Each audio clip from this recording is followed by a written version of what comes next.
Some people are haters and don't even realize it. Everything bothers him. He's unbothered. He calls it unbothered, but that's what's cute because everything bothers him. He's bothered.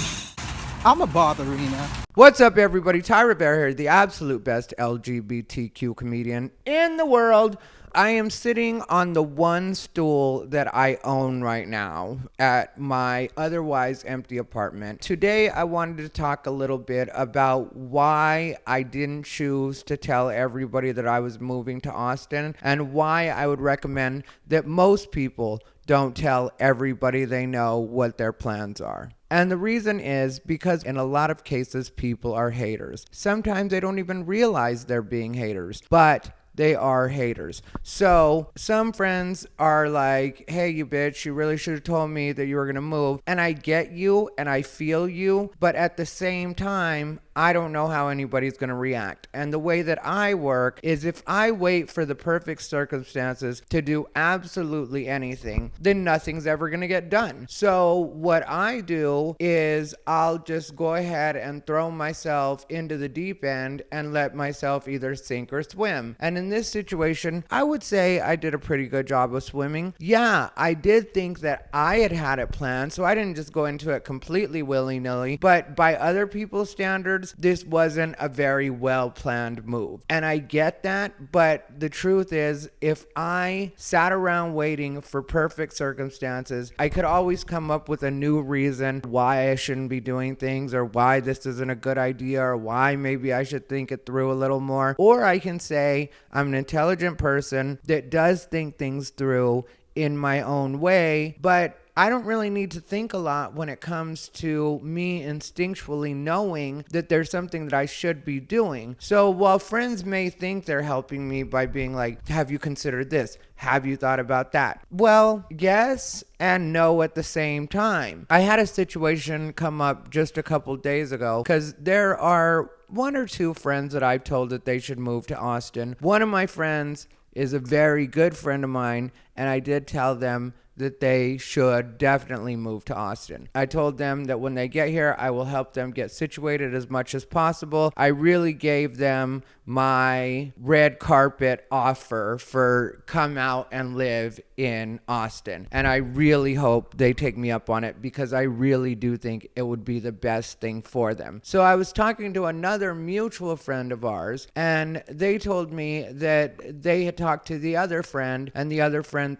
was going to move here. And I was like, yeah, I'm going to help out with blah, blah, blah, blah, blah, blah. And then all of a sudden, this other friend that I'm talking to on the phone is like, yeah, well, I don't really think that's possible. And it's like, you don't think what's possible? Like, you don't think me doing the things that I say that I'm going to do is possible? Because I wouldn't say that I'm going to do them if they weren't possible. That makes no sense to me. That is not the kind of person that I am. And if you don't know anything about me, I make the impossible possible. It's just something I've been doing for a long time. Call it manifesting, call it burning the right candles, which full moon. And so I don't know why this person would doubt me, but it's not really my business. The way I felt about it when that happened was, okay, I gave you a little bit of a peek behind the curtain. It was too much for you to wrap your mind around. So now I no longer give you any peeks behind the curtain. Now you're no longer one of the people that I'll tell the things that I'm doing. And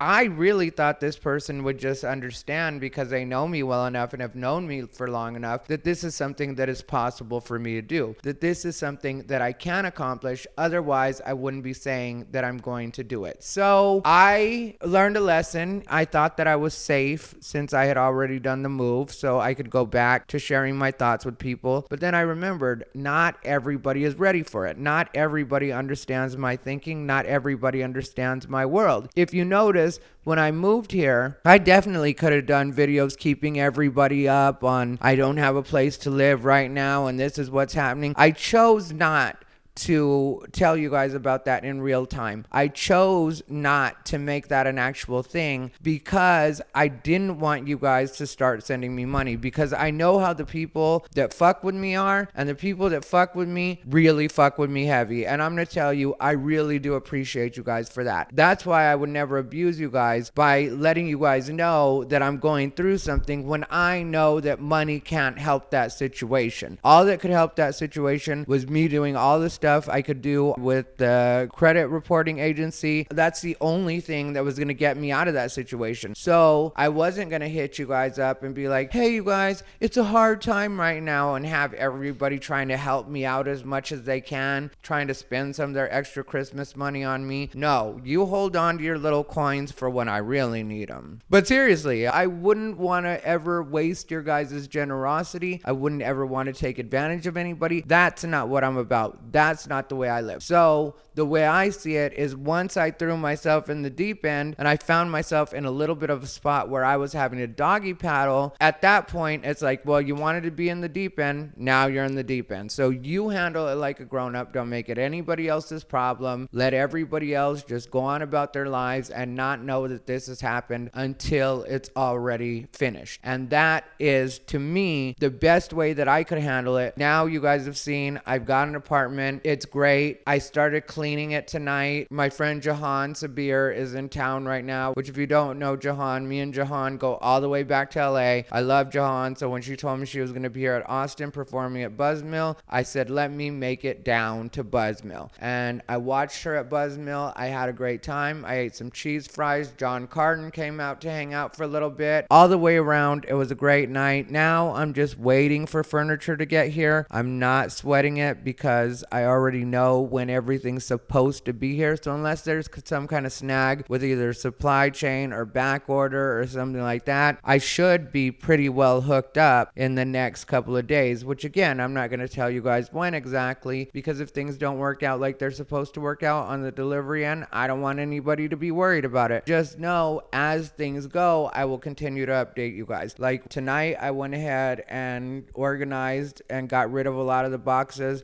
when it came to the kitchen area. Then I went ahead and put some boxes just off to a side that the stuff in them I won't be able to do anything with until I get furniture, because that's the stuff that's going to go inside of that furniture, and drawers and stuff like that. So I'm not able to do anything about that right now. My bathroom is an absolute mess, but it's going to be much, much better in the next couple hours, depending on how long I decide to stay up. I might be done for tonight, actually, just because it's 1:52 a.m. and I've been doing a really good job of getting things done. So I'm not going to rush myself and burn myself out and start doing things in a sloppy way. I just plan to live here. This is what it is. I remember that I once said that the only problem with the apartment that I had with my roommate was my roommate. And this feels to me like, when I said that, I almost manifested that apartment, or at least that vibe. And now I have the 1-bedroom version of that apartment, and it's all mine. I can do whatever I want with it. There's plenty of cabinets for storage space. There's plenty of room for me and Beige. Like, me and Beige don't need a lot of space, and I like the way everything works out here. So while I do only have the one stool, that would be true, everything is great. Nothing could be better, and I appreciate all you guys watching and supporting,